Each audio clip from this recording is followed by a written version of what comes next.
What's good, y'all? Hey, grab some snacks because I got a story for y'all.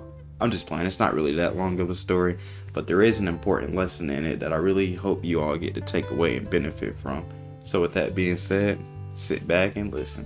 So, this is the story of the man with the hammer. So, Bob is a young man that loves to build houses. His dad taught him how to build houses using a hammer and nails when he was only 12 years old. Ever since then, Bob used that exact same hammer that he used when his dad first taught him how to build houses. One day, a little old lady asked Bob if he could check on her stove. It wasn't heating up properly. Bob didn't know much about stoves, but he agreed to help anyway. So anytime Bob had a problem when he was building houses, he usually solved it with his hammer, right?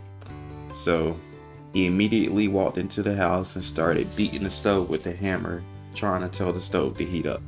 The old lady began yelling at Bob, telling him to stop. "You stupid idiot, you're gonna ruin my stove," the old lady said to Bob. At this point, Bob now had a problem with the old lady.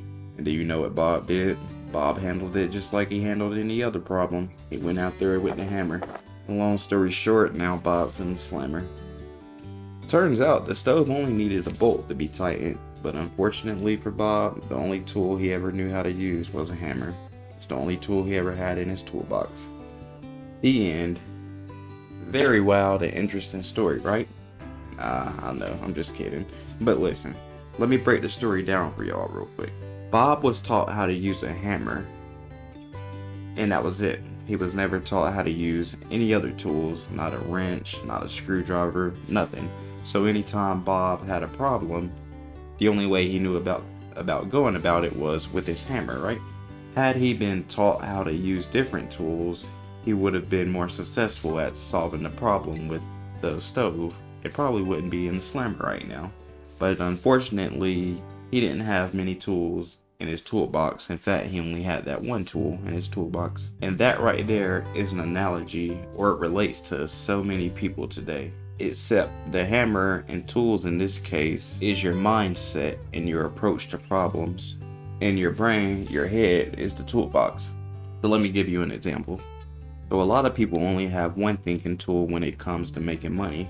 We're mainly taught that to make money, we must trade our time for it. So some people will get 3 jobs and work as many hours as they can, but still, you only have so much time, which still limits the amount of money that you can possibly make, right?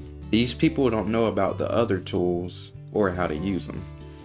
Money itself can be a tool that you can use to make more money. Even other people's time and money are tools that you can use to make more money. But again, most of us aren't taught about these tools or how to use them. So when it comes to making money, the only tool that is in most people's toolbox, that is most people's mind, is to trade their time to make money, is to get a job and work as many hours as they can to make as much money as they can. I could tell you that there are different tools that you can use to make money, but you still might not even know how to use them, right? So you gotta know that there's more tools that you can add to your toolbox, and you gotta learn how to use those tools, right? Is that starting to make sense at all? I hope it is. But if not, let me give you another example real quick.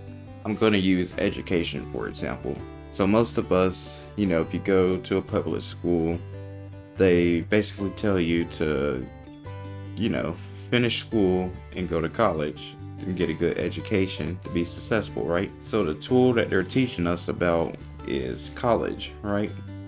They're not telling you that there are other tools that you can use to gain knowledge and education. So let me give you some tools real quick that you can add to your toolbox if education is the goal. You don't have to go tens of thousands of dollars into debt to get an education. Did anyone ever tell you you can get specialized knowledge from people that specialize in that knowledge? Meaning, if you wanted to be a marketer, for example, you wouldn't have to go to college, go into debt to become a marketer. You can literally hire someone that specializes in that field and get them to teach you. You don't have to go and learn all of this irrelevant stuff, go and spend all of this unnecessary money, learn all of this irrelevant stuff like I just said. If you want to be a marketer, you can literally find someone that specializes in that, someone that does marketing, someone that is fluent in it, and get them to teach you. So you might spend, you know, $20,000 plus going to college, but if you find someone that specializes in marketing and get them to teach you, you might only have to pay them $1,000, maybe $500, maybe $2,500, but still it's a lot less than $20,000 and probably a lot less time as well, right? And I mean, another tool you can use is YouTube, for example. YouTube's 100% free. You can go find so much information on marketing, probably literally everything that they would teach you in a college class. You can find it on YouTube for free.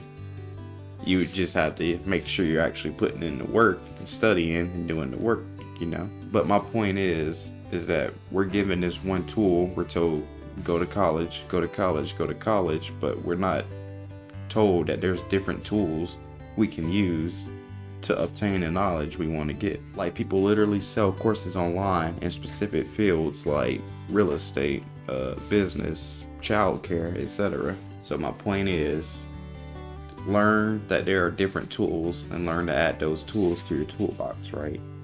You don't want to be stuck just only knowing how to use a hammer, right? You want to learn how to use a screwdriver. You want to learn how to use a wrench.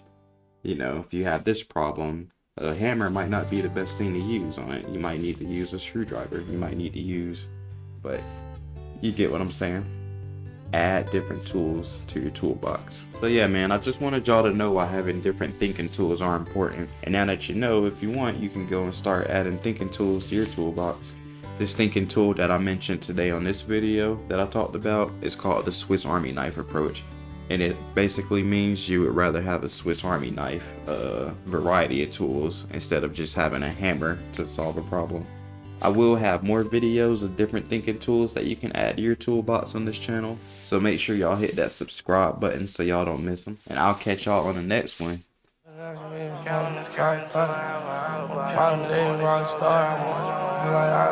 Honestly, money just bought a pound of the